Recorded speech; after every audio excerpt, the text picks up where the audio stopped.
Tenemos hoy noticias por un tubo y 7 llaves. Comenzamos con una que rompe, nos las dio Metro esta tarde.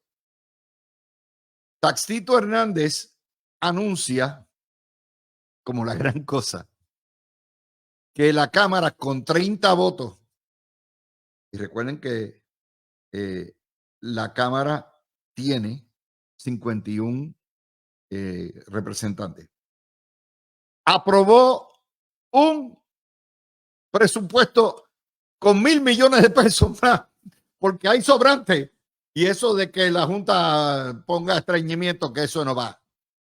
Y que ellos están negociando con el gobernador a ver dónde van las cosas. Mire, esto es pujo, esto es sacar pecho. Esto es puro sacar pecho.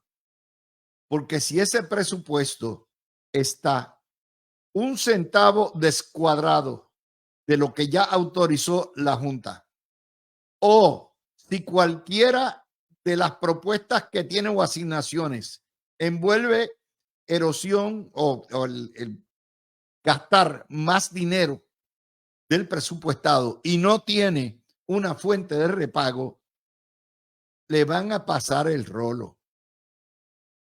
Porque en Puerto Rico ni Taxito ni ustedes entienden que no hay democracia. Él cree que tiene poder porque dirige allí 51 huevos y tiene un presupuesto de 80 millones de pesos, la mitad, 40 millones de pesos. Él no tiene nada. Ya después de la paliza que le dio Caislito en Dorado, ya se tiene que ir a pastar después de esto. Y sencillamente, cuando usted ve te dice qué clase de irresponsable, porque están politiqueando. Están politiqueando con esto. Y lo que va a pasar es que la Junta va a hacer lo que ha hecho durante los últimos 8 años. Va a imponer el presupuesto que le salga del fondillo. Eso es así. Eso pasa en una dictadura. Eso es lo que ha pasado aquí. Nuestros gobernantes electos, se llame Taxito, José Luis Dalmau, no tienen poder alguno para determinar cómo vamos a gastar el dinero que pagan los contribuyentes puertorriqueños. Y hacer un pujo como este a última hora aquí, vamos, déjame repartir. Somos Santa Claus, somos los Reyes Magos, somos el conejito de Pascua. Miren que muchas cosas estamos repartiendo porque hay un sobrante. Y ese es el tipo de irresponsabilidad que convierte a Puerto Rico en el hazmerreír. Y todos estos imperialistas que andan por ahí diciendo ustedes no están preparados para autogobernarse, incluyendo muchos puertorriqueños que ya están convencidos de eso, pues se le da la razón. Esa es noticia número 1. Noticia número 2, el PIB está en la venta de pasillo. El PIB sabe dos cosas, la mogolla. Número 1, que están subiendo. Número 2, que los mocosos del Partido Popular están de capa caída, que no levantan fondos, no hay entusiasmo, están muertos. Y el PIB sabe que Jennifer González tiene 2 sangrías enormes en su partido. La sangría de los religiosos y dignidad, y la sangría de los pierluisistas que no quieren entrar a apoyarla. Y el PIB sabe que con un 10% que pierda de los votos, 1 de cada 10 PNP, o que se le quede en la casa, o que vote por otro partido o por otro candidato, el PIB se cuela. Por lo tanto, están con la quincalla, pero una quincalla irresponsable y populista, todo lo que da, que tiene unos visos de alta peligrosidad. Hoy vienen con el cuento de que la electricidad es un derecho humano. O sea, que antes de que ¿verdad? Tomás Alva Edison descubriera, hiciera, ¿verdad? El sistema, o Tesla determinaran cómo capturar la electricidad y convertirla. De hecho, Tesla quería dar electricidad gratuita. Y por supuesto, los JP Morgan y Mr. Alva Edison dijeron, no, no, si esto es un negocio, olvídate. Y de ahí para abajo, pero no es un derecho humano. No hay tal cosa como la salud, no es un derecho humano. La salud usted la tiene que cuidar y tiene que protegerse. Pero la han convertido a nivel de derecho humano. Lo que quiere decir que hay que darla, si acaso vas a cobrar buena, bonita y barata. Y han sometido un proyecto de ley que no va para ningún lado para devolver la autoridad de energía eléctrica al gobierno y a las uniones. Mire, claro, ellos saben, eso es parte del desafío que le van a hacer al gobierno federal, a la Junta de Control Fiscal, que son los propulsores de la privatización y que han dicho que no sueltan un centavo para de los 13,000 millones de dólares que hay para rehacer o reconstruir la red bajo el esquema anterior que llevó la Autoridad de Energía Eléctrica a la quiebra. Pero el PIB, que está que promete lo que sea, promete hasta que no son independentistas. No, promete que no, que eso de ser socialista comunista nunca, jamás. Son defensores de la libre empresa, pues están en la quincalla y están en el juego electoral. Otra noticia más para el saco. La folloneta del día, que fue la comidilla hoy de todos los programas, es las declaraciones de Delgado Altieri hablando bien de la candidata alcaldesa de Isabela por el Partido Dignidad, que fue su ayudante y es transfuga popular, y hablando mal del alcalde, que también fue su ayudante, pero no ha dado pie con bola y tampoco se ha dejado manipular por Altieri. ¿Qué pasa? El problema no es Altieri. Altieri tiene derecho, como están las cosas en el Partido Popular, ellos endosan de otros partidos, ellos buscan lo que sean con tal o de salir electo o de lograr sus objetivos. El problema aquí es la cabeza. El ahijadito de Agapito, ese que le llaman y que candidato a la gobernación, Jesús Manuel Ortiz, y su bastón, Mr. Cruz, no se atreven a tocar al ex candidato a gobernador popular que perdió las elecciones del año 20. Y en vez de aplicarle la regla de expulsión Ronnie Jarabo, recuerden que Ronnie Jarabo endosó a Miguel Romero y seguida le dijeron, estás votado, lo excomulgaron. Se han quedado callados y andan buscando al escuincle por todos los zafacones y todos los recovecos que hay en San Juan a ver si aparece. Porque como yo les decía, los escuincles como los monos saben el palo que trepa. Y no es lo mismo votar a Ronnie, que es un viejo escrachado, como votarme a mí, que es un viejo escrachado, que meterse con el portaestandarte de lo poco que le queda de soberanistas nacionalistas al Partido Popular, que se llama Carlos Delgado Altieri, y que tiene todavía gran poder sobre algunas estructuras del partido. Y eso le demuestra a ustedes la debilidad, lo pusilánime, lo cobarde que es Jesús Manuel Ortiz, porque lo que procedía era, dado que ellos establecieron las reglas, que estás votado siendo un candidato a alcalde de otro partido, lo que procedía era expulsar a Carlos Delgado Altieri, pero no se atreven. ni Toñito Cruz, ni el Guevich, ni él, ni Héctor Ferrer. Y eso es un escándalo. El escándalo no es que Altieri haya brincado la verja. No.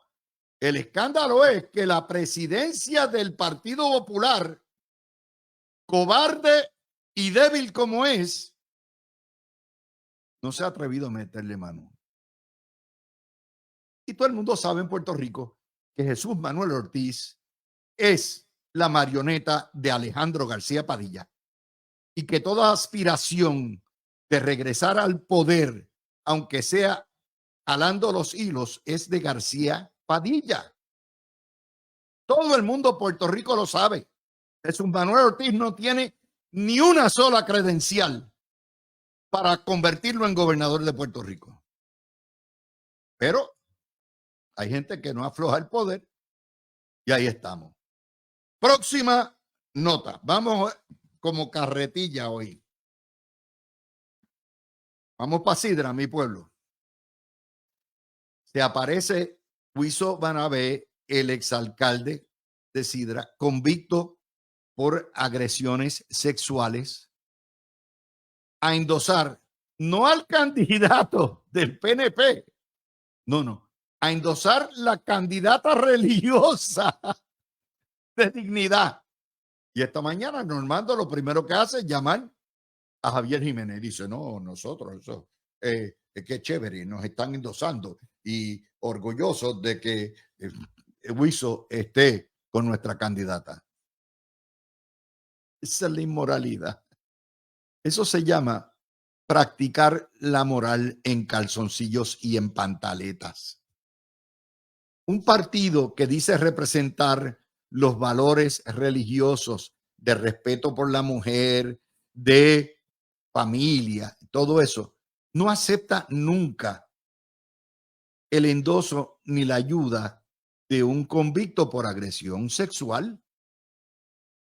Y Huizo Malabé hace mal en hacer eso. Huizo Malabé debe estar debajo de las piedras porque es un convicto, un delincuente. Debe pedirle excusas a su pueblo que no se las ha pedido. Y encima de eso, ¿va a qué? A querer impactar una elección donde ya él no vale ni papón ni banca. Nuevamente, pero el problema no es Huizo Malabé ahí. El problema es Javier Jiménez. Porque nuevamente es el partido que dice ser religioso, que acepta este tipo de endoso y este tipo de ayuda. La hipocresía. Próxima nota. Nos informa John Mott y nos que próximamente probablemente lo que pase es, de hecho, ya la Junta pidió reabrir las negociaciones del plan de ajuste a la juez Swain y que es muy probable, y esto lo dice Kate Long también, que esto lo manden, esta noticia es de Kate Long, lo van a enviar al comité de negociación. Que eso es, mire, de aquí a que Colón baje el dedo. Y esta mañana, en intercambio de tweets, nos preguntamos a qué se debe esto. Bueno, a dos razones.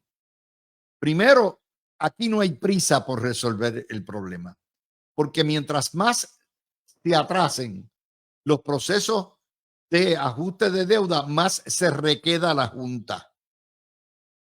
Y esa trulla de bambalanes dictadores no quieren irse de Puerto Rico. Y ya llevan 8 años y la meta de ellos es quedarse hasta por lo menos el año 30.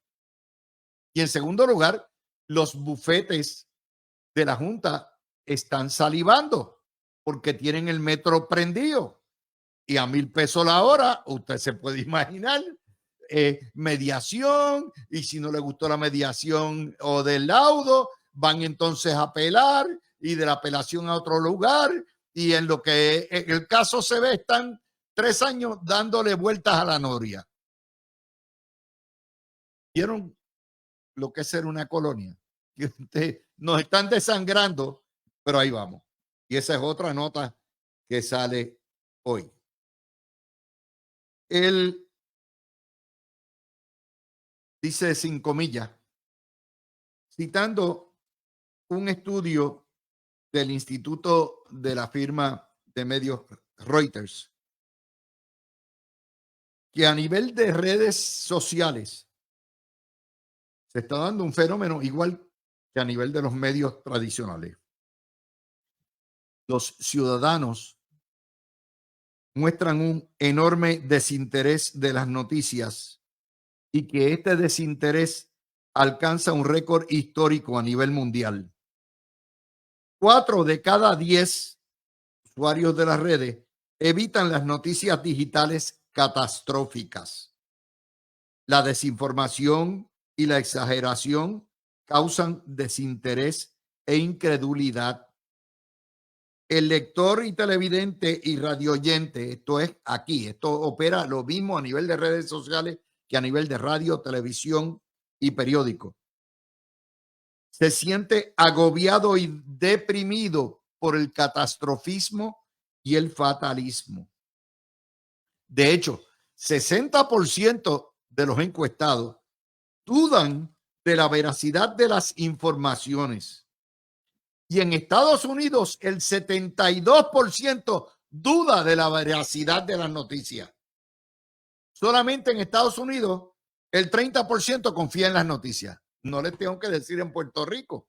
Claro, yo empecé a decirles que esto estaba ocurriendo en 1997, cuando escribí mi primer libro sobre el tema, La dictadura de la prensa. Y de ahí para abajo, 12 libros después. Para mí esto no es noticia. De hecho, todas las días, este programa es un curso intensivo de comunicaciones 101, donde les damos la noticia y le discutimos dónde están las bulos, las exageraciones. Entonces, peor aún, las redes sociales, no la televisión, no los telediarios, no la radio, no los periódicos, se han convertido en la principal fuente de noticias a nivel mundial, pero la gente la coge con pinzas. Y crece la popularidad de comentaristas y de influencers en YouTube y TikTok. Y se cae el interés por las noticias de sustancia. De hecho, los usuarios de las redes se quejan de que los medios de comunicación tradicionales no brindan distintas perspectivas y ángulos. ¿Ok? ¿Por qué? Porque se han convertido en influencers, se han convertido en cabilderos de una causa. En el caso de Puerto Rico, del izquierdismo, el populismo, el nacionalismo. Y esos se han convertido en promotores de crisis en crisis, de fatalismo, de histeria, de anarquía y no en informadores. Les tenía que decir esto porque esto no se lo pueden achacar a Dávila Colón hoy. La historia es de Reuters y la recoge sin comillas. Está ahí. El problema no es ese. El problema es que la prensa en Puerto Rico está en negación o en mordaza. De ese tema jamás se puede hablar.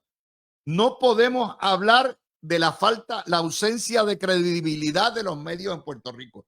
No podemos hablar de la polarización de los medios en Puerto Rico. No podemos hablar del monopolio y la dictadura de la prensa. De eso no se habla. Y ahí es donde está el problema principal. Para que ustedes vean que papá está como en los 80 la Panasonic, anticipando el futuro, desde el 97. Y antes era yo solito, cuando los medios y los clubes de prensa eran dioses infalibles en Puerto Rico. Hoy habemos cientos de miles, si no millones, los que creen y tienen esta misma opinión. No porque yo lo diga, sino porque esa es la verdad. Con una noticia nueva, como hacemos cada media hora, y se la planteo, y con eso vamos a empezar con nuestro panel. Esta noticia tiene pespunte y es la siguiente. Es probablemente la noticia más importante que haya hoy en términos del bolsillo vuestro. Estos más de los estudios que Mida está haciendo del mercado. Y dice, en alza la práctica, esto es del vocero, de recurrir al tarjetazo para cubrir presupuestos y gastos del mes del consumidor. El 64% de los consumidores, esta cifra ya la habían dado, tienen que utilizar una tarjeta de crédito para cuadrar sus gastos mensuales. Y la mitad tienen que tomar préstamos personales. A causa de que la inflación va tan rápido y los aumentos, los ingresos están estancados, que básicamente no les da para vivir, ni aun cuando tienen el PAN o las ayudas federales. Y eso produce el tener que ir al fiado. Produce que vaya aumentando la deuda de la familia y del individuo, que tarde o temprano no pueda pagar todas las deudas a la vez y que tengan que meterse a la quiebra. La tasa de interés de las tarjetas de crédito sobrepasa el 20%. Y la gente cree que eso es como ir a la ATH, porque como son tarjetas de plástico, pues dice, esto es lo mismo para el carajo, la última que la pague el diablo. Pero esto es un reflejo de otro de los deterioros sociales y económicos del pueblo de a pie, del ciudadano de a pie, que aún, o sea, la inflación en el supermercado va tan rápido que de mes a mes, de semana en semana, usted encuentra aumentos a todo lo que da. Y claro, el que tiene un poco más dinero, pues tiene un poquito más de flexibilidad, pero los pobres viven al centavo y esto está pasando con gran frecuencia. ¿Por qué? Porque los salarios en Puerto Rico son paupérrimos. Obviamente, cuando yo voy al supermercado en Puerto Rico, cuando van mis hijos, de hecho, cuando va Javier bueno, en casa de Tony es Lulú quien va, pero básicamente cuando van o va Fernando, ustedes ven lo que se llama el shock, el sticker shock, de lo que te valía de semana en semana. Yo lo veo cada 2 o 3 meses cuando voy. Javier, bienvenido. Ya sé que compraste un paso, una hacienda en algún punto en Extremadura y te querías quedar por allá. Saludos, Luis. Bueno estar de vuelta aquí, aunque preferiría todavía estar unos días más. ¿Hacía mucho calor en España? No, no compré lo que dice, ni un viñedo, ni mucho menos. Ojalá hubiese tenido la capacidad. Pero no, ¿cuánto era el calor? Para Dime. comprarlo. Porque hace 4 o 5 años yo estuve allá, nosotros estuvimos allá y el calor, el índice de calor era 120, ¿ok? No, pues no. Tuve suerte. Pleno junio, julio. Tuve suerte. En realidad la temperatura estuvo entre los 75 a los 80 y pico bueno. Bajitos. Lo más caluroso que estuvo fue un día 83, 84, así que tuve mucha suerte en ese aspecto. Un par de días antes de que yo llegara, hubo una hora de calor en Madrid que estuvo por encima de los 95 y índices de calor por los 100, pero pues tuve suerte en el tiempo en que estuve en España de que no pasé esa ola de calor. Ahora ya viniste refrescadito y preparado.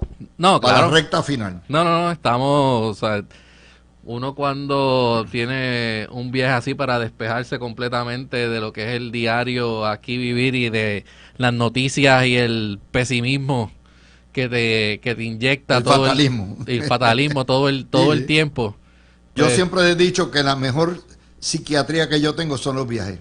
¿Vale? Me salen más barato que un psiquiatra y porque yo tengo que bregar, oye, yo estoy como si viviera en la isla, yo estoy pegado todo el día, de manera que yo recibo la atención, recibo el sufrimiento, lo veo, ¿verdad? Ya está, es así. Pero vamos con este tema, que es obviamente el desbanque de lo que es el bolsillo del ciudadano de a pie. Pues mira, Luis, la realidad es que los últimos años, ciertamente luego de la pandemia, la inflación ha ido a un nivel tan rápido y crecimiento tan rápido que yo estoy seguro que los números que nos dan de inflación están muy por debajo de lo que es la verdadera inflación en el Según mides 4%, digo, el Departamento del Trabajo va a ser como 4 y pico por ciento. Sí, pero o sea, están hablándote de por ejemplo, en los estados, 3.5, 3.3, etcétera.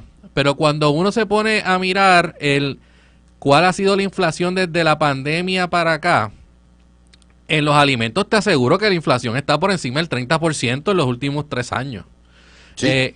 Te aseguro que igualmente en muchos otros renglones de nuestra vida diaria, incluyendo, Luis, el petróleo y el precio de la gasolina, el precio de la energía eléctrica en Puerto Rico, que está atado directamente al precio del petróleo, porque es básicamente lo que se quema en Puerto Rico, más que el gas natural. O sea, obviamente el gas natural está un poquito por debajo en el precio y logra abaratar el costo en algunas de las generadoras. Pero eso tiene un efecto directo en el bolsillo del puertorriqueño y evidentemente ha sido tan agresiva y tan rápida esa inflación que no importa si tenemos el desempleo más bajo en la historia de Puerto Rico en un 6%, si la economía está creciendo, pues el bolsillo de los puertorriqueños se está viendo afectado. Se está viendo afectado por estos factores que no tienen nada que ver con lo que está haciendo el gobierno. Son factores externos que han hecho pues que simplemente no se sienta ese efecto de crecimiento económico o de mejoría en el bolsillo del puertorriqueño por estas cosas. O sea, y cuando le añades también, Luis, que si alguna persona tuvo que comprar una residencia en los últimos 2 años a 7% de interés, está pagando por o sea, puede que esté pagando por la misma residencia que alguien compró hace 3 años, puede estar pagando el doble en la hipoteca de lo que pagó el que la compró hace 4 o 5 años. Déjame preguntarle por la a misma Tony, cantidad porque de hipoteca. Tony compra, pero es Lulú la que hace todo eso. Tony no está. No, yo pensé que estaba en línea. Estamos está en línea. Perfecto. Estoy en línea. Tony siempre está donde quiera. Si fuiste a Extremadura, fuiste a Cáceres y tienes que haber traído aceite de oliva de allí, que es de los mejores del mundo. No fui, que estaba ahí de way a 20 pesos. No fui a Extremadura, pero debería haber comprado aceite de oliva por allá, porque el que ha ido al supermercado aquí sabe cuánto ha subido el aceite de oliva en los últimos 2-3 años. Mira, el reflejo, y saludos, bienvenido otra vez. No sé si Fernando está por ahí también. Estoy por ahí. Ya llegó Fernando. Mira, el reflejo de muchos puertorriqueños hoy en día es el reflejo de lo que pasó en Puerto Rico, que nos llevó a la quiebra. Puerto Rico por años, que hacían los gobiernos cada 4 años, cogían préstamos, emitían bonos y que paga el que venga después. Llegó un momento que la deuda era tan y tan grande que no se podía pagar. Y yo, mira, nosotros los puertorriqueños, todo el mundo está viendo, y yo voy mucho al colmado, Lulu va también, porque yo voy más que ella, tiene menos tiempo que yo para ir al colmado. Y yo veo los precios, como los restaurantes ni hablar. Esos están por las nubes. Pero ¿qué fíjate que los más de los ¿verdad? Individuos o corporaciones que más van a la quiebra son los restaurantes. Los restaurantes hoy en día, yo te diría que te han subido entre el 20 y el 30% de lo que tú pagabas antes. Un aperitivo antes, un restaurante de los de arriba, eran 10, 15 dólares, ahora están en 30 dólares, un aperitivo. Sí, así está. Y si te vas a los platos principales, 60, 70, 50 y pico. Esa es la realidad. Y no te estoy hablando porque Puerto Rico no tiene ningún restaurante Michelin. ¿Qué podemos hacer los puertorriqueños? Pues mira, no tiene que ver nada con el gobierno. El que se ponga a decir ahí, no es el programa tuyo, que esto tiene que ver con el gobierno, esto tiene que ver con factores que no tienen que ver nada. No, la inflación, nada. El gobierno de Puerto Rico no tiene nada que ver con eso. Pero ¿qué podemos hacer los que vivimos aquí? Hay mucha gente que vive en casa y tiene un poquito de terreno en sus casas. Vamos a empezar a cultivar algunas cosas que se pueden comer: lechuga, tomate, recao, que está carísimo, zanahoria, pimiento. Eso va hasta en las farmacias. Vendan las semillas, si no las puede empezar a cultivar. hagan un invento como unos huertos, y usted verá que cuando eso empiece a producir, lo que van a ahorrar. Uno va a un colmado, compra una lechuga, hay que estar escaldando la lechuga para ver cuál está mejor. Los tomates ni hablar. Así que uno, ¿qué puede hacer? Los que tengan 2 carros, traten de utilizar uno. Hay que hacer las medidas porque cada día el costo de la vida es mucho más alto. Y a mí me da pena. Yo, gracias a Dios, ya salí de eso. Los que están criando hijos, y habrá ahora Fernando y Javier, que piensen que cuando los hijos vayan a Estados Unidos a estudiar y quieren ir a Estados Unidos o colegios privados, el costo es mínimo ya más de $100,000 por año. No, ya prácticamente nadie, tendrás que ser millonario, pero ahora para que un hijo estudie en Estados Unidos, tienes que mudarte a Estados Unidos. Oye, yo para que tuve se un acoja. año, porque Natalia pasaron 12 años. Yo tuve a Jorge y a Carlos en un año de diferencia. Villanova, Filadelfia, Boston College, Boston. Y era bien fuerte, bien violento. Bien violento, pero lo que te quiero decir para finalizar mi turno, que ante la realidad que estamos viviendo, que todo está subiendo, hasta las temperaturas están subiendo, cada familia puertorriqueña se debe sentar en una mesa con su núcleo familiar y analizar qué podemos hacer nosotros para bajar el costo de los alimentos. Déjame traerte otra cosa, Fernando, y aquí esto también es otro elemento que es potencialmente bien inflacionario.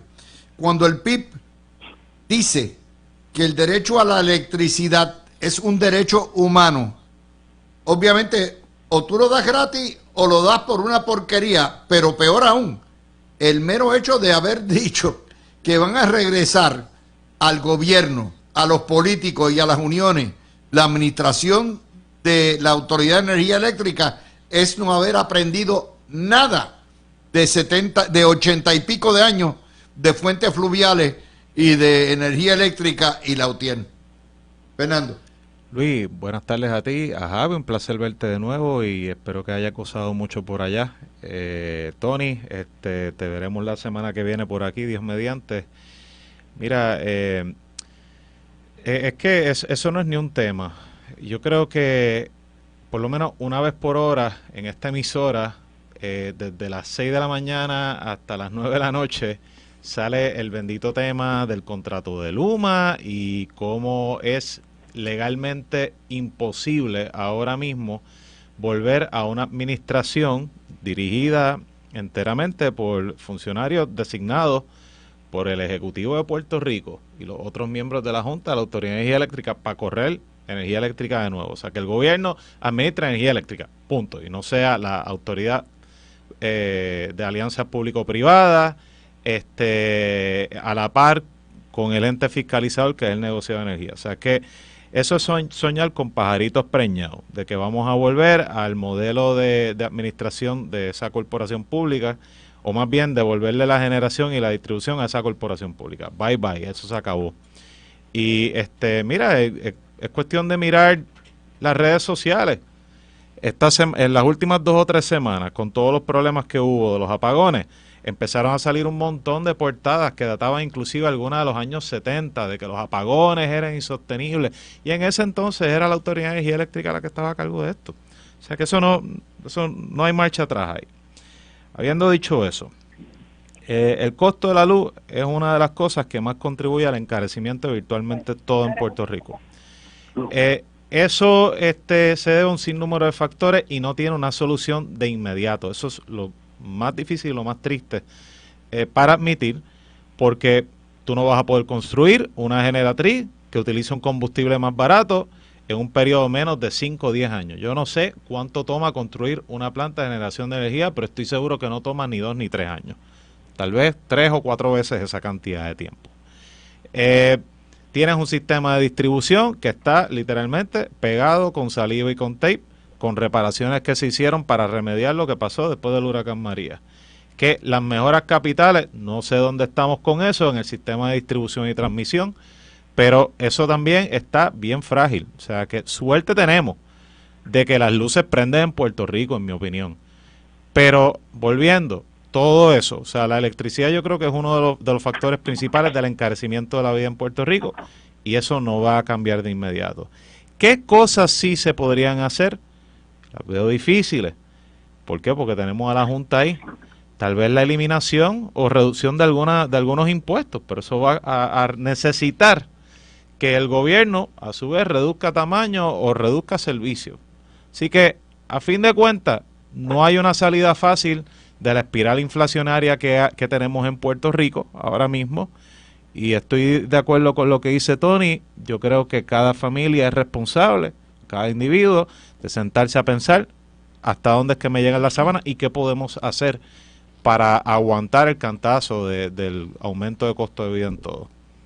Bueno, yo creo que estamos, como aquí discutimos las noticias que tocan el bolsillo, y yo trato de evitar al máximo la discusión del resto del día, me parece a mí que esto amerita. O sea, estamos hablando de que, mire, ese acuerdo, Tony, ese reconocimiento de que los acreedores de energía eléctrica tienen derecho a cobrar hasta 8,000 millones de dólares de las ganancias netas de los ingresos netos, no ganancias, de energía eléctrica, va a implicar tarde o temprano otro aumento más en la electricidad, siendo el costo eléctrico en Puerto Rico el más alto después de Hawái en toda la nación. Tony. Mira, lo que sucede es que tan malo es un monopolio público como un monopolio privado.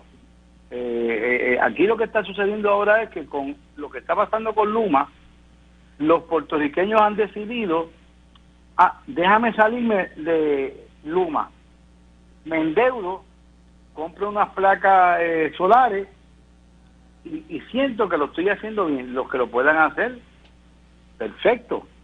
Con el tiempo, esos sistemas de placas solares van a ir mejorando, y va a llegar un momento en que la que usted tiene, va a haber unas mejores.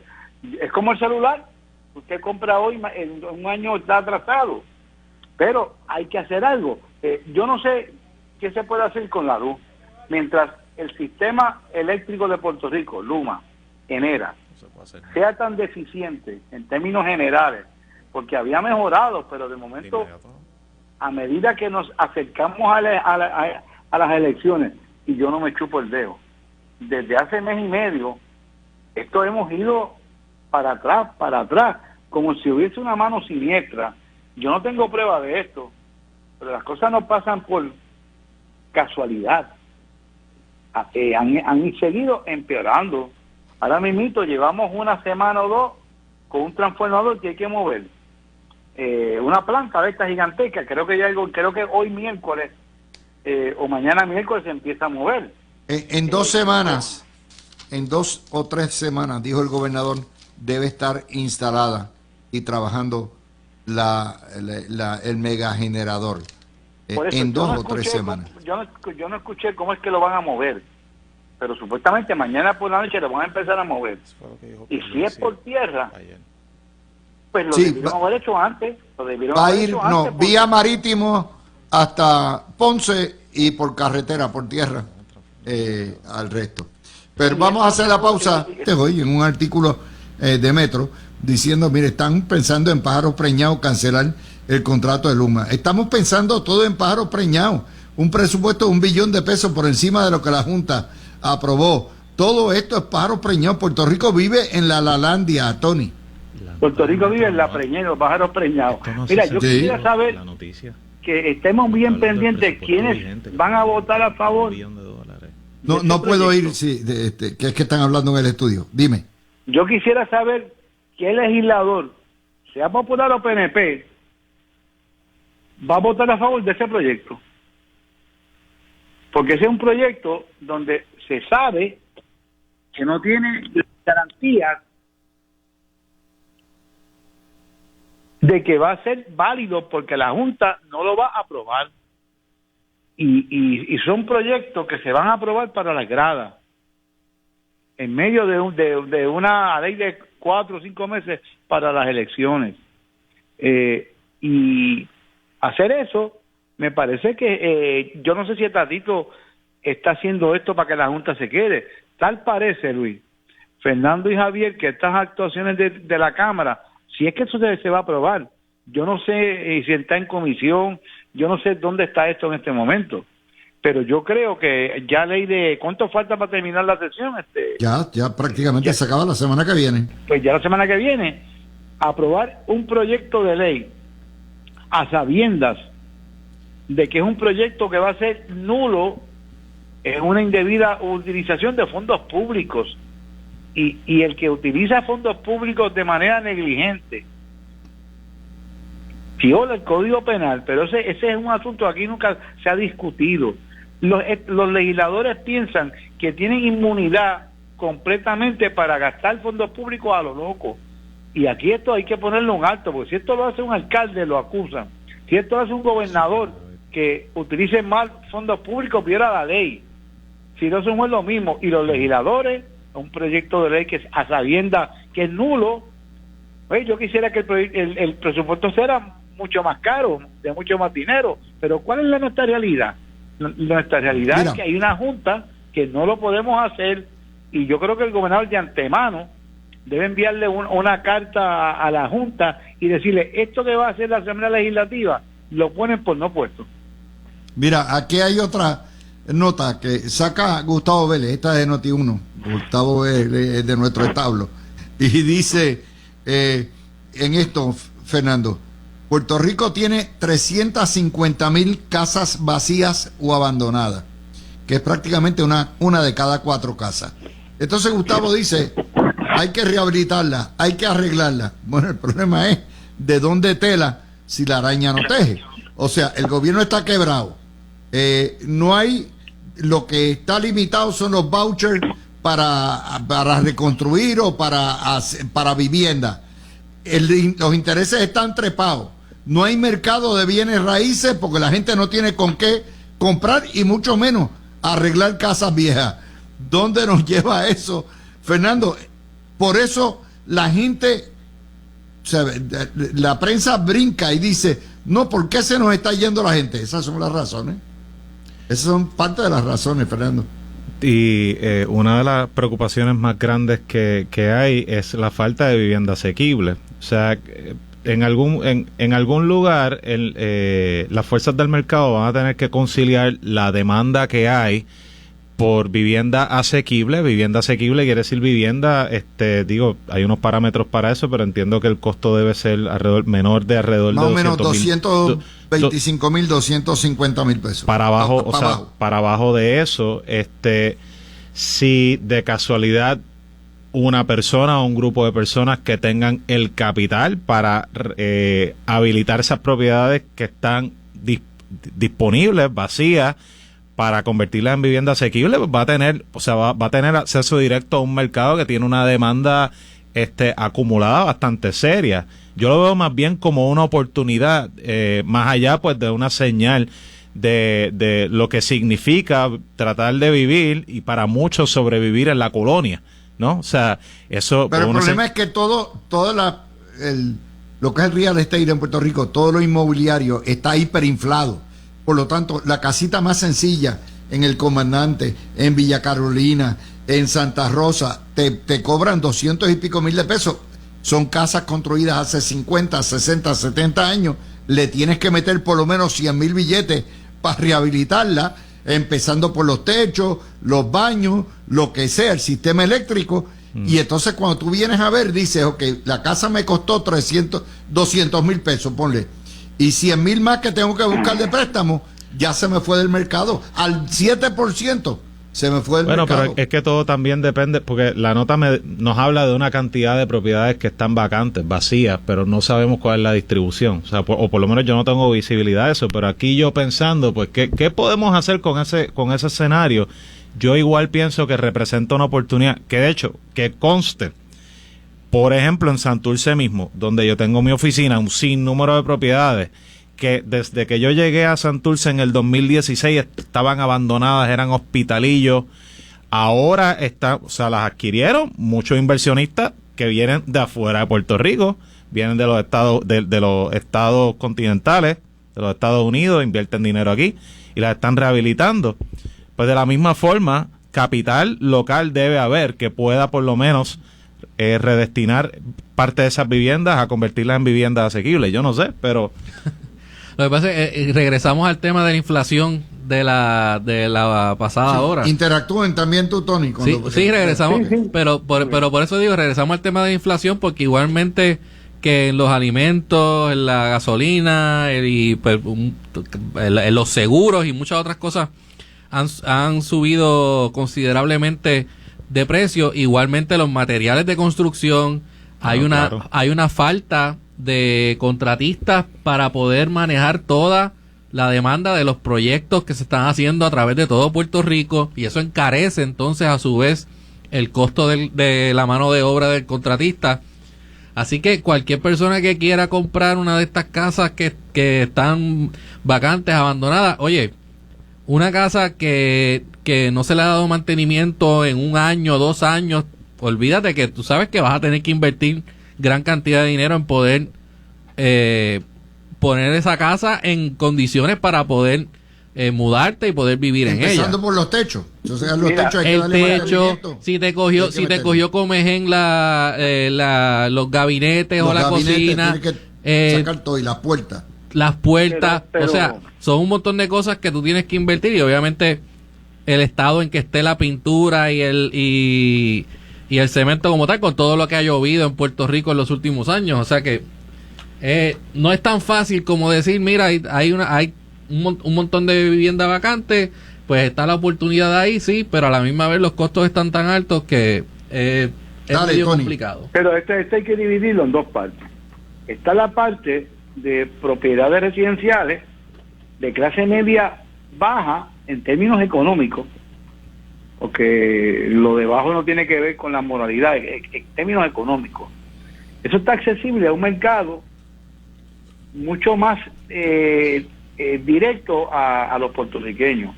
Pero hay una economía comercial donde un poder económico que ha venido a Puerto Rico a invertir, entonces los dueños de esas propiedades están aprovechando que ellos tienen tanto poder económico que pueden poner unos precios astronómicos porque ellos los pagan, pues porque tienen el dinero y tienen otra visión. Sí, pero Tony, eso es una minoría, son menos de 3,000 casas. No te creas, Luis, si tú vas a San Sebastián del Pepino es una minoría. Vete a Condado, pásate por Condado, sí, por eso, vete por la Ponce de León en Miramar. Tony, de nuevo, eso se llaman, esos son vecindarios excéntricos. Son vecindarios excéntricos. Sí, pero o sea, Luis, cuando tú vienes a ver, ya la economía está a un nivel tan y tan alto que no está accesible a los puertorriqueños que viven aquí en cuanto al poder económico. Esa es la realidad.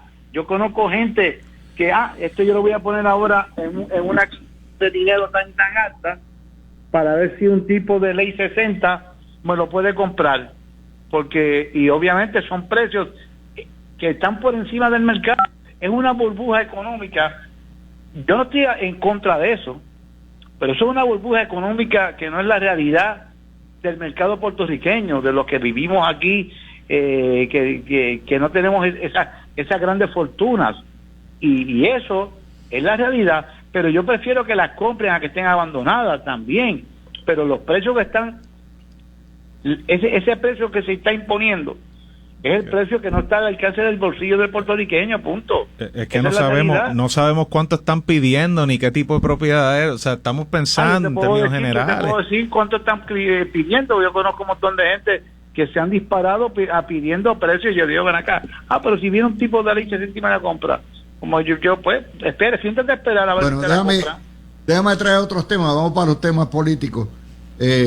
Fernando, esta cuestión que ha surgido con el ex presidente y candidato a la gobernación por el Partido Popular, Carlos Delgado Altieri, que endosó a la candidata de Dignidad en Isabela, y el liderato del Partido Popular no se atreve a meterle mano ni a aplicarle las reglas a Arabo. ¿Qué liderato? No, sí, exacto. Bueno. Muy buena pregunta, Fernando. O sea, si pues, el Partido Popular tiene, no es un nuevo presidente, pero pues una persona que revalidó como presidente y a todas luces es el próximo candidato de la pava para el gobernador, es Manuel Ortiz.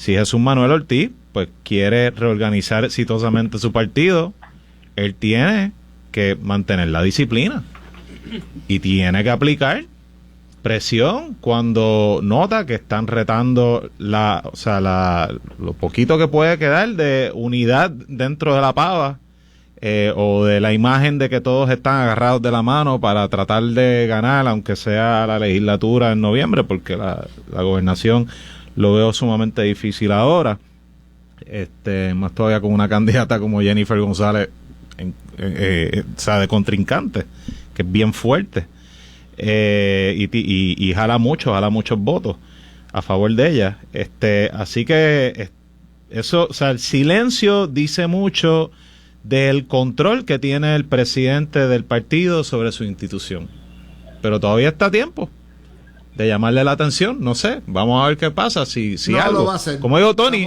¿qué liderato? Javier, mira, Javier, esto es un problema de la debilidad. Recuerden nuevamente, Jesús Manuel Ortiz es una marioneta. Entiéndanlo, compréndanlo, intégrenlo. Por eso no cala. La gente sabe que ni está cualificado y que el que está detrás de todo esto es García Padilla. Es así. Mira, Luis, pero se siente la unidad en la pava.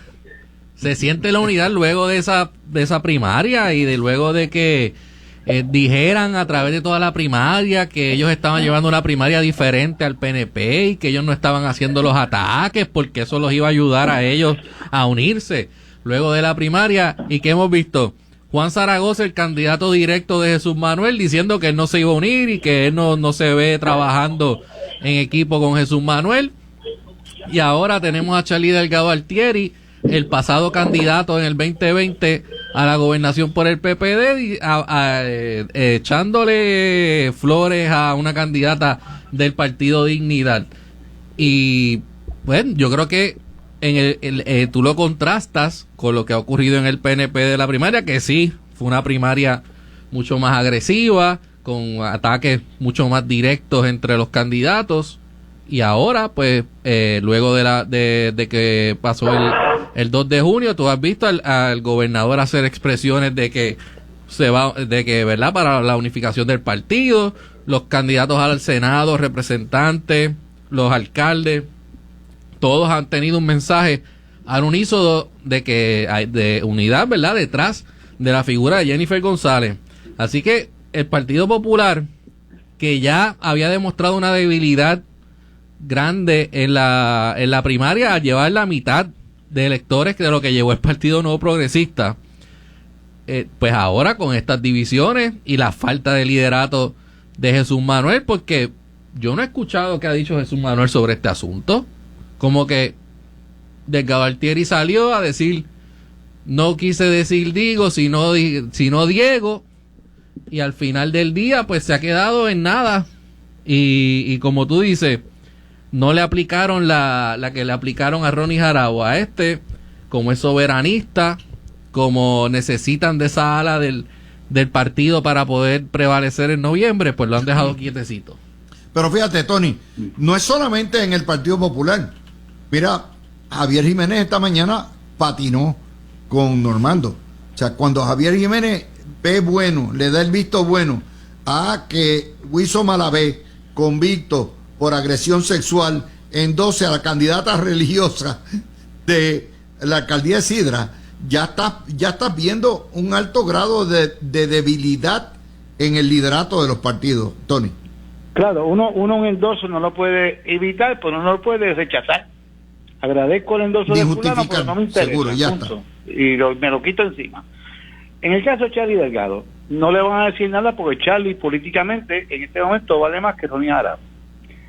Charlie Delgado tiene, el alcalde actual trabajó con él, pero no tiene ningún tipo de relación. Inclusive Charlie dijo esta mañana que ha recibido muchas quejas del alcalde y que no tendría duda que todo esto que se creó lo fomentó el mismo alcalde. La de Proyecto y fue su asesor por 20 años. La de Proyecto Dignidad también fue asesora de Charlie Delgado por 20 años. Son dos personas allegadas a Charlie Delgado de ultraconfianza. Charlie fue más hábil que Ronnie. Charlie dijo, yo no apoyo a fulana de tal, pero estableció unos parámetros para los electores que a todas luces se estaba refiriendo a la del Proyecto Dignidad, aunque después dijo yo voy a votar una sola cruz debajo de la paz o embuste.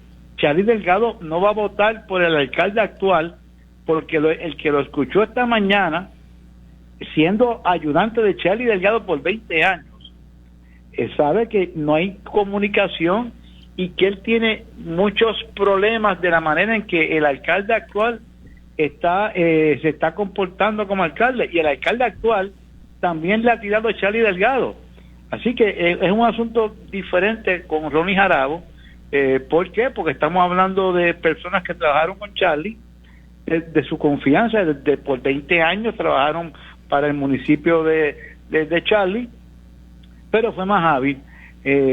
Así que él, aunque no dijo yo apoyo a fulano, pero yo creo que los requisitos que debe tener el alcalde es A, B, C y D, y la gente dijo, pero eso a él no le aplica el alcalde actual, a quien le aplica a la del Proyecto Dignidad, y por eso no va a hacer nada, porque en la política, cuando tú no tienes mucho valor político, no valor como ser humano, el Ronnie Jarabo es un gran ser humano, yo lo conozco, es amigo mío, a veces hemos compartido muchas veces, pero políticamente hablando, Charlie en este momento vale más políticamente que Ronnie Jarabo, y Jesús Manuel no lo va a hacer, no le va a tirar a Charlie Delgado porque no va a coger otro aguacero de la gente que está a favor de Charlie Delgado. Así que eso lo van a dejar ahí. Ya esta mañana él lo explicó, Alejandro García Padilla también hizo unas expresiones, pero demuestra que lo hacen. ¿Saben por qué lo hacen? Porque no respetan a Jesús Manuel Ortiz. Si el presidente del Partido Popular fuera un líder fuerte, no se atreverían a hacerlo. Les traigo, cuando venga, vamos a analizar varias noticias adicionales que también no pasaron el filtro en los distintos programas. Vamos a hablar un poquitito de Vargas Vidot vestido de fiscal llamando al FBI para que le meta mano a la excarcelación de el feminicida Hermes Ayala. Vamos a hablar cuando regresemos también. El Nuevo Día carpetea a Jennifer González porque pidió reembolsos al Congreso, que tiene derecho a hacerlo. Vamos a hablar también de otro de los temas que tenemos hoy. Luisito Rivera le dijo esta mañana a Normando que Puerto Rico necesita un plebiscito, y también vamos a hablar de que se aproxima otra pandemia. Preparen las mascarillas y preparen los brazos de las vacunas. Vamos a ir a donde Vargas Vidot. Este programa siempre es el bufete legal de la mirilla, pero esta vez pues no hay mucha noticia legal, pero Vargas Vidot se ha convertido en fiscal, él no es fiscal, y prácticamente ha determinado que se cometieron delitos en la excarcelación del feminicida Hermes Ayala. Está espueleando al Departamento de Justicia, que ya ha entrevistado más de 40 testigos, y refirió esto a los federales. Yo no entiendo dónde hay jurisdicción federal, pero empiezo contigo, Javier. ¿Qué diablos es esto? No, de verdad que estoy aquí con Fernan y escuchándote, y cada vez que tú das un detalle adicional de lo que hizo Vargas Vidot, más me estaba riendo, porque, o sea, como bien tú dices, referir esto a los federales, ¿bajo qué? Así mismo fue. ¿Bajo qué ley, bajo qué jurisdicción? Por una decisión administrativa que tomaron basada en la evidencia o no evidencia que pudo haber tenido, pero no es como que se ha revelado aquí que hubo un esquema fraudulento del cual participaron directamente la directora de corrección y quien sea que fuera dentro del departamento de corrección para lograr la excarcelación de esta persona. Lo que básicamente ha salido a la luz pública es que hubo negligencia, si acaso, de varios actores en la cadena de decisión ¿verdad?, que llevó a esta excarcelación. Pero aquí es que tú ves, Luis, la politiquería, porque más allá de buscar cómo mejorar los procesos para que algo así no vuelva a ocurrir, convierten este tipo de investigación en un asunto criminal, cuando eso no debería ser el norte de esta investigación. Debería ser cómo mejoramos los procesos para que algo así no ocurra otra vez. Pero siempre aquí quieren llevar el ángulo de que hay que meter a todo el mundo preso. Todo el mundo Y además ya esto es una folloneta que pasó hace 2 meses. O sea, yo no entiendo. Es una folloneta que pasó para el periodo de la primaria y que tuvo su cenit en ese periodo, porque se está utilizando para atacar a la administración actual del PNP ¿verdad? De cara a lo que era la primaria, punto. Y después que pasó la primaria no se había escuchado nada de esto hasta que ahora Vargas Vidot hace los referidos. Bueno, en eso, Fernando, esto es la politiquería nuestra de cada día. O sea, esto lo estamos viendo y Vargas Vidot tiene problemas para salir Luis, electo porque tiene competencia fuerte de dignidad, tiene competencia de Elizabeth Torres, o sea, es bien pequeño lo que tiene. Más. Mira, Luis, yo honestamente no veo qué delito federal puede haberse violado aquí. No se me ocurre ninguno de la limitadísima jurisdicción que los federales pueden asumir en procesar criminalmente a la gente. Porque, contrario a lo que mucha gente piensa, la Constitución de los Estados Unidos le concede unos poderes bien discretos y bien limitados al gobierno federal, que si ha crecido y se ha propagado como el hongo, y el Estado administrativo se ha salido de control y se han tipificado muchas cosas como delitos que en realidad le corresponde a los estados. Eso es un tema para otro momento. Pero la realidad del caso es que entiendo que esto es una movida estrictamente para las gradas. El fundamento que él usa es que la secretaria de Corrección supuestamente delegó responsabilidades en personas que no estaban preparadas ni adecuadas para tomar decisiones y que no había supervisión. Pero fíjate una cosa, es que la propia secretaria de Corrección no puede delegar responsabilidades de cuestiones técnicas porque ella no es una técnico que toma decisiones médicas, que puede evaluar con un ojo clínico a un paciente, porque ella, hasta donde yo sé, no tiene capacitación en medicina. O sea, y esto fue una decisión que se tomó a base de unas evaluaciones médicas.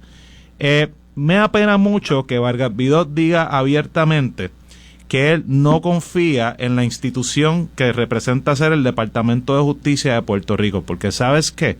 Estemos de acuerdo o no con las decisiones que toma el secretario de Justicia, con los aciertos y desaciertos de los fiscales, abogados y otros funcionarios que trabajan para el Departamento de Justicia, a fin de cuentas, es el Departamento de Justicia el abogado del gobierno y es una institución que hay que respetar. Él podrá criticarla, etcétera, pero decir que no confía, siendo representante del pueblo, deja mucho que decir de esa figura. Ahí es donde entra Tony, porque aquí, número uno, muchos políticos quieren convertir el gobierno federal en cuco. Y segundo, esto es totalmente injusto contra el secretario que ha hecho, ¿sabes? En este caso, están entrevistando y Emanueli ha hecho su trabajo. ¿Tú no crees? Yo no creo que Domingo Emanueli le importe mucho lo que Vargas Vidot piense de él, ¿no? Yo sé que esto es una movida salvatoria para salvar una candidatura que está teniendo problemas, porque aquí a Vargas Vidot se le ha creado alrededor de su figura, no tengo nada personal contra él, porque es socialista, como un dios, como que Vargas Vidot, la prensa endiosa a todos los independentistas. ¿Cuál es la hoja de servicio de Vargas Vidot? ¿Cuál es la gran aportación que ha hecho Vargas Vidot? Esto es fácil de resolver. Él envía el referido, como un senador lo reciben, lo asignarán allí a algún agente, existen a Vargas Vidot. Ok, senador, ¿cuál es la evidencia que usted tiene aquí para establecer que hay un delito federal? Y como no lo va a poder probar, recibido y se devuelve, no hay nada que proveer. y Vargas Vidal lo está haciendo porque tiene una candidatura que está en problemas, tiene una candidatura que tiene competencia esta vez y que ya la gente sabe ¿Sabe lo que da? ¿Sabe lo que da? Y de la pata que cogea. Claro, hasta dónde llega ya.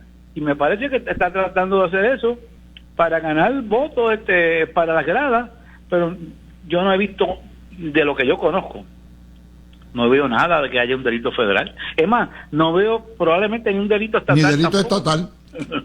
Bueno. Así que yo eso lo resolvería bien fácilmente. Óiganse esta. Esto salió esta mañana en el periódico The Hill. El exdirector del CDC, Robert Redfield, anticipa que está cerca una nueva pandemia de fiebre o flu aviar con una alta mortalidad de 25 a 50%. Es lo que se llama el bird flu. Esa influenza aviar se contagia como el COVID con aerosoles. Y es el virus H5N1 que se pega de pollo a pollo, ¿no? Y se le ha pegado, ya se le ha contagiado a 3 personas que trabajan en la finca avícola. Y se pega también al ganado. Y lo que está señalando es que falta poco tiempo para que comience a brincar de humano a humano.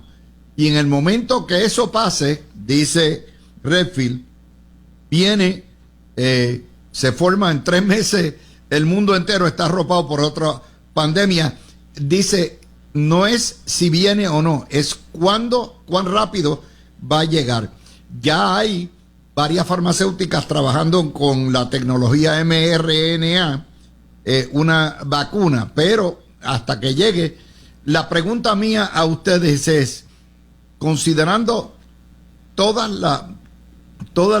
la revuelta que ha habido, el revolcón de opinión pública en contra de la ciencia, en contra de las vacunas, en contra de las mascarillas, en contra de los cierres, la experiencia agria que pasamos por la dictadora Wanda Vázquez, toda esa cosa, les pregunto a ustedes si ustedes creen que si llegara otra pandemia pudieran volver a encerrarnos, a vacunarnos y a hacer todo lo que han hecho con las restricciones que pasó en la primera pandemia. ¿Qué ustedes creen? Fernando. Luis, ojo, todavía no ha llegado. O sea que lo que tenemos es muchas interrogantes y muchas suposiciones.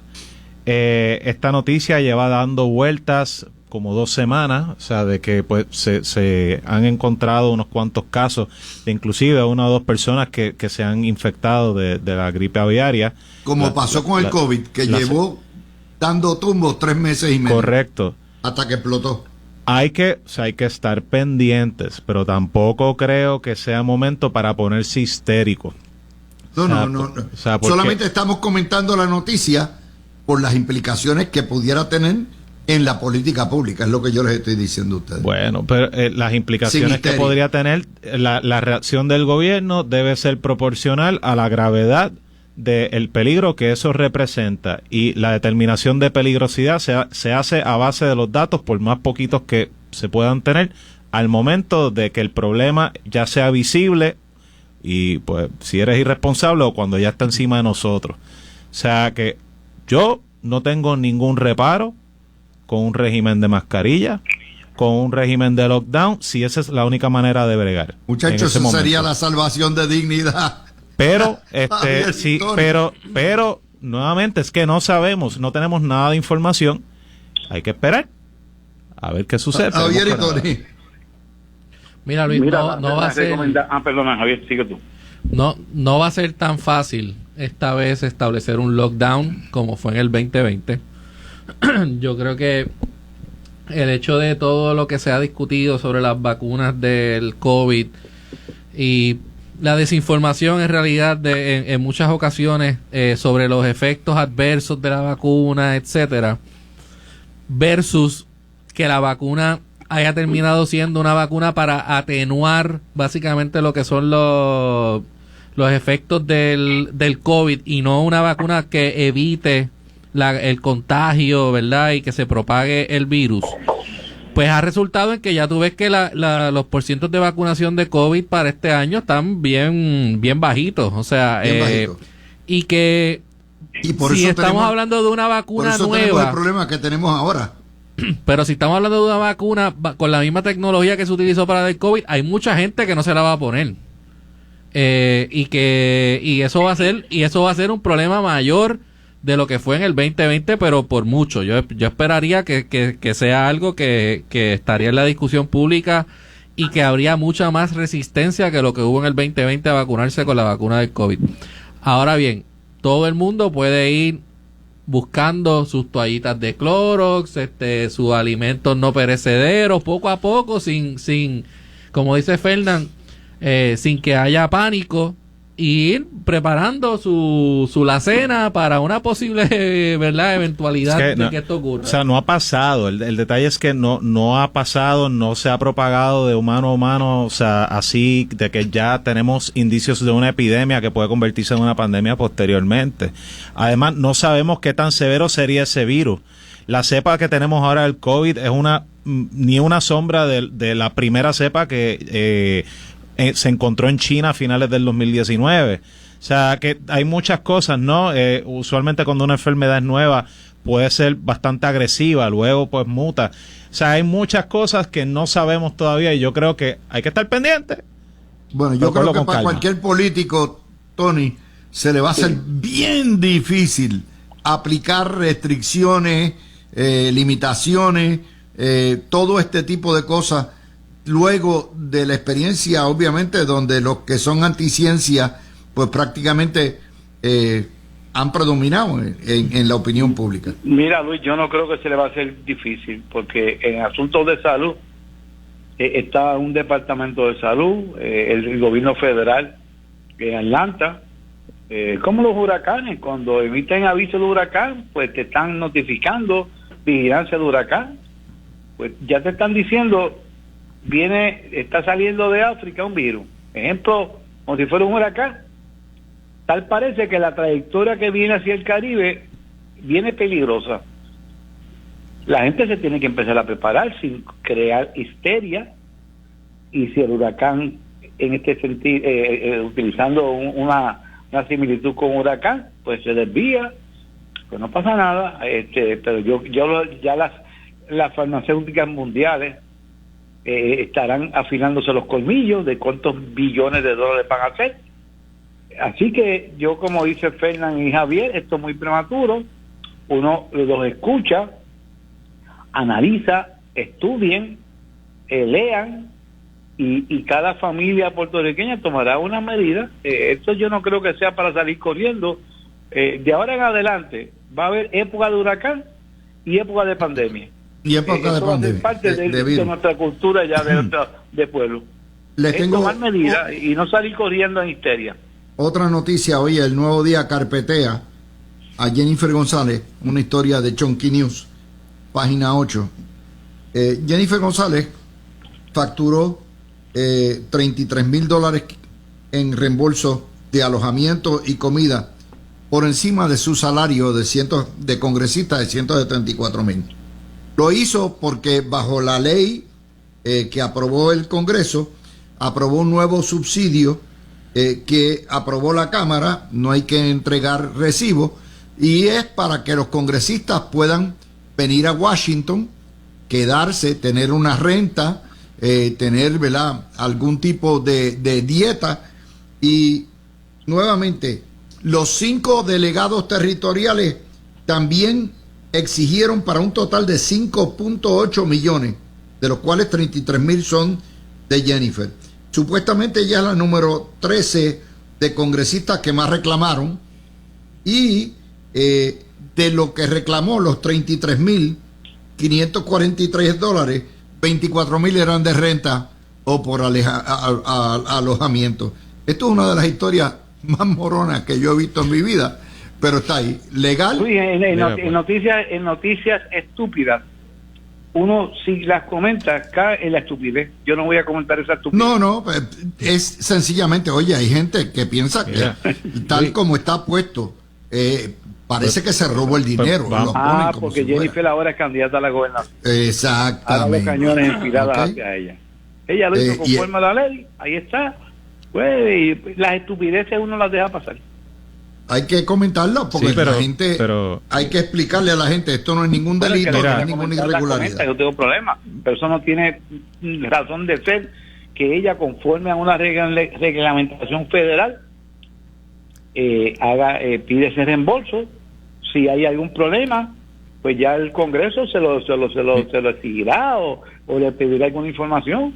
Pero eso no es noticia para aquí, para Puerto Rico. Y No, además no es nada distinto a lo que hace un jefe de agencia Es correcto, cuando es va a correcto. Washington DC y pide reembolso de su estadía en el hotel, alojamiento, la dieta diaria que le toca y la transportación si tuvo que tener. Pues o sea, esa es la prueba. Mira, Luis, Washington D.C. es una de las ciudades más caras del mundo. Es cierto. Y este programa se adoptó por el Congreso a finales del 2022. De hecho, la nota de Delgado hace cero mención de una noticia que se publicó en Político. Político es una de las publicaciones más conocidas en los Estados Unidos y respetada a nivel mundial del quehacer diario del gobierno federal y de los políticos que están metidos en Washington D.C. Esa nota de Político, que es de marzo o abril del año pasado, explica que no todos los congresistas son acaudalados. Hay congresistas que son multimillonarios y pueden comprarse hasta un townhouse en Washington D.C. por millones de dólares. Y había muchos otros que terminaban durmiendo cuando estaban en sesión y cuando tenían que estar en la capital federal para trabajar, durmiendo en sus oficinas. Tenían un catre en una esquina. Es más, en la primera página de ese reportaje salía una foto de un congresista sentado en su catre. Con sofacamas de otros congresistas. Correcto, ¿sabes? Digo, aunque tengan una casa, a veces tienen que pernoctar allí si tienen una sesión pues bastante larga, pero que básicamente vivían en su oficina y eso era para para mitigar el impacto adverso, particularmente para los congresistas que no tenían muchos recursos económicos, ¿no? Y que pudieran moverse y vivir y tener y por lo menos estar bien mientras trabajan en Washington D.C. Y eso, o sea, no se permite el uso de esos fondos para pagar hipotecas, el principal o intereses de esa hipoteca, pero sí gastos de alojamiento, si alquilas una casa, gastos de comida, gastos de transportación, etcétera, porque nuevamente es carísimo. Y hasta ese entonces, esos gastos tenían que salir estrictamente del bolsillo de los congresistas, lo cual le hacía un cráter a un montón de ellos. O sea que era una cuestión sensible, pero obviamente la nota de Delgado no toca eso ni con un palo largo. La nota de Delgado, Luis, está la mala leche ahí en la nota, cuando en un momento menciona de que un representante le envió un recordatorio a los miembros de la Cámara de que mentir en esos informes es un delito. O sea, ¿qué está diciendo? O sea, ¿qué está insinuando Delgado? La inferencia es que Jennifer está mintiendo. Claro que está infiriendo que Jennifer está mintiendo porque un ápice de evidencia. Esa aclaración o ese párrafo no tiene nada, ¿verdad?, que hacer ahí en esa nota, excepto en, ¿verdad?, en la mala leche de José Delgado. Y además de esto, espérate, Tony, déjame terminar. Déjame terminar. Y además de esto, Luis, ¿qué quiere decir que Jennifer haya solicitado estos reembolsos? Que Jennifer estuvo en el 2023 en Washington D.C. haciendo su trabajo. Si ahora en el 2024, como ella estuvo más tiempo en Puerto Rico, luego de dar a luz a sus gemelos y estar un tiempo acá y luego entonces en la campaña, pues solicita un tercio de esos reembolsos. ¿Qué van a decir? La comisionada no estuvo en Washington haciendo su trabajo en el 2024. No hay forma de ganar. No hay forma de ganar. Por eso yo los cojo. Yo los denuncio y los saco así. Que nos está escuchando, que me pide que yo diga, y voy a decir quién es él. Hay que considerar, lo voy a leer literalmente, que la fuente José Delgado es un activista antiestadista protegido del régimen Ferrer Rangel. Hay que poner el cascabel al gato. Y eso, cuando uno lee ese tipo de historia, uno tiene que saber quién es la fuente. ¿Ustedes piensan que José Delgado hará alguna gestión a favor de un gobierno PNP o una candidatura de una estadista? No. Y entonces uno pone esa fuente y le aplica lo que se le da a los juzgados en instrucción cuando un coautor va a declarar. Esa fuente hay que mirarla, hay que analizarla con desconfianza y con cautela y darla con el juzgue. Por eso es importante lo que hacemos en este programa.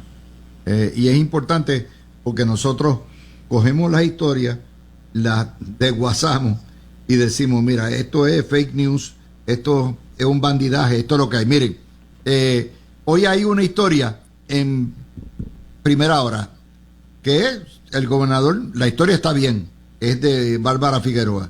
El gobernador espera que para inicios de julio ya esté en funciones el megatransformador para los pueblos del sur, ¿verdad? El titular es 2 semanas más para resolver el problema de la luz. Cuando eso es pura mala leche. Cuando tú lees eso, tú dices, adiós. Pierluisi ha prometido que va a resolver todos los apagones y los problemas de la luz en 2 semanas. Y no es eso. El titular debió haber sido 2 semanas más para el megatransformador en Santa Isabel, y le ponían un cuadrito. Pero nada, ese es el tipo de trabajo que hacemos aquí. Tony, gracias. Tony, Javier, bienvenido y gracias. Y como siempre, Fernán, los espero la semana que viene juntos.